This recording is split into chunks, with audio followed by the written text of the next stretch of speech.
Meron pong isang top chartist dito ang nakapagsabi na itong si XRP ay meron daw lamang po siyang iisang direksyon at yan ay ang pataas na direksyon or sa madaling salita ay paangat lamang po yung kanyang presyo. Kaya yan po ang siyang ating pag-uusapan sa video na ito, pero bago po tayo magpatuloy ay nais ko lamang po munang bigyang linaw ang aking disclaimer kung saan ang nilalaman po ng video na ito ay hindi po ito isang financial advice. For education and information purposes lamang po ang layunin nito. At ayan, sa ating pagpapatuloy ay sabi rito ay pumasok na itong si XRP sa ikalawang linggo ng September na may notable na weekly gain. Kaya ito po ay yan, nagpa-prompt po ito ng yan, pinaprompt po nito yung mga analyst na subaybayan ang potential para sa patuloy na upward movement. Ayan, kabilang po sa mga analyst na nagbabantay sa performance ni XRP ay itong si Ginoong Egrag Crypto na nag-highlight ng mga crucial price levels.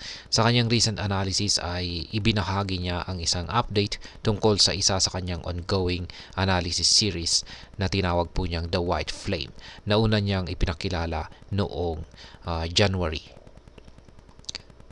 Ang analysis na ito ay nakatuon sa kakayahan ni XRP na malampasan ang mga critical price zones na kanyang tinawag na structural formation, sentiment status, macro range at psychological zone.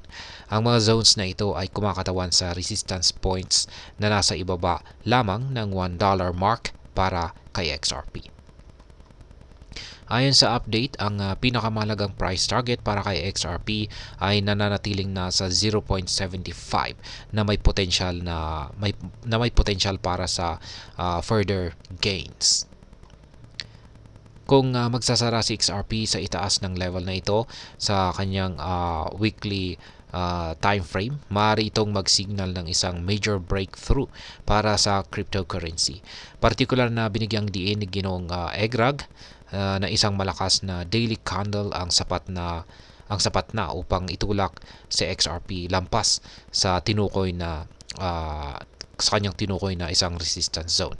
Batay sa update ay binigyang diin ng analyst na ang direksyon ni XRP ay pataas lamang. Ayan, meron po siyang ibinahaging chart dito. Ayan, yan po yung kanyang mga binanggit dito na psychological zone, macro range, sentiment status at saka structural formation. Ayan, mga kulay yellow, white, red, at saka yellow po ulit. Ayan, symmetrical triangle analysis. Suportado ng isa pang analyst na si Ginong Captain Fibic ang positive outlook na ito na nagbigay ng long-term chart analysis kay XRP. Ayon kay Ginong Fibic, si XRP ay nagko-consolidate sa loob ng isang symmetrical triangle pattern mula pa noong taong 2018. Ayan po siya, yung nakita na pattern dito ni Ginong Fibic sa isa po itong weekly chart time frame. Ang formation na ito ay karaniwang nagbibigay ng signal na nalalapit na ang breakout habang ang presyo ay papalapit sa isang apex portion ng triangle.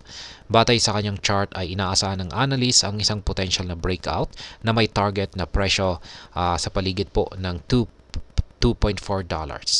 Kung mangyayari ito ay maaring makakita si XRP ng pagtaas ng higit 299% mula sa kasalukuyang price levels nito. Robinhood's quiet relisting of XRP. Ayan, tahimik na rinilis ni Robinhood itong si XRP. Ayan, nakatanggap po ito ng isang boost sa presyo ni XRP kasunod ng tahimik na relisting ni Robinhood sa kanyang platform. Kaya sa katapusan ng linggo ay nakita ni XRP ang rally sa itaas po ng presyong 0.59 na papalapit po sa July high na nasa presyong 0.6602. Ang spike na ito ay naganap ilang sandali matapos ang relisting ni XRP para sa mga users ng Robinhood sa European Union. Habang ang platform ay hindi naglabas ng official statement tungkol sa relisting, si XRP ngayon ay magagamit sa ilalim ng pangalang Ripple para sa mga karapat-dapat na customers ng EU. Ang relisting ay nagpasiklab ng mga discussion sa loob ng community ni XRP, partikular tungkol sa pangalan ng asset. Dahil ang ilang mga community member ay nilinaw na ang Ripple ay hindi kumokontrol sa coin. Sa kasalukuyan ay hindi pa pinalawak ng Robinhood ang suporta sa mga customers ng US na nag-iiwan ng kawalan ng katiyakan tungkol sa future availability nito sa labas ng EU. At ayan pong muli, mga ka-crypto, mukhang promising ang mga developments na ito para kay XRP. Ang mga analyst tulad ni na Ginoong Egrag Crypto at saka Captain Fibic ay nagbibigay po ng positibong pananaw sa potential ng XRP na mag-break through sa mga critical price levels. Ang symmetrical triangle pattern na binanggit ni Captain Fibic ay isang magandang indikasyon ng possible na malaking pag-angat sa presyo.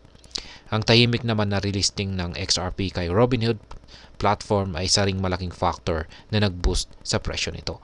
Ang pag-angat sa itaas ng presyong 0.59 ay nagpapakita ng renewed interest mula sa mga investors, lalo na sa European Union.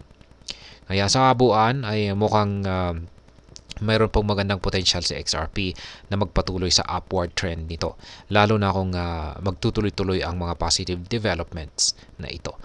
At ayan, hanggang dito na lamang po tayo sa video na ito mga ka-crypto. Sana po ay inyong nagustuhan ang aking paliwanag sa video na ito. Kung inyo po itong nagustuhan, pakiclick lamang po ang like button nito. Para naman po sa mga bago lamang dito, kayo po ay aking inaanyayahan para mag-subscribe. Pakiclick na rin po ang bell icon nito dahil ito po ang siyang magsisilbing notification nito sa mga bago kong videos na akin pong ina-upload sa aking YouTube channel na ito. Marami pong salamat sa panunood. Ingat po tayo lagi at God bless po sa ating lahat.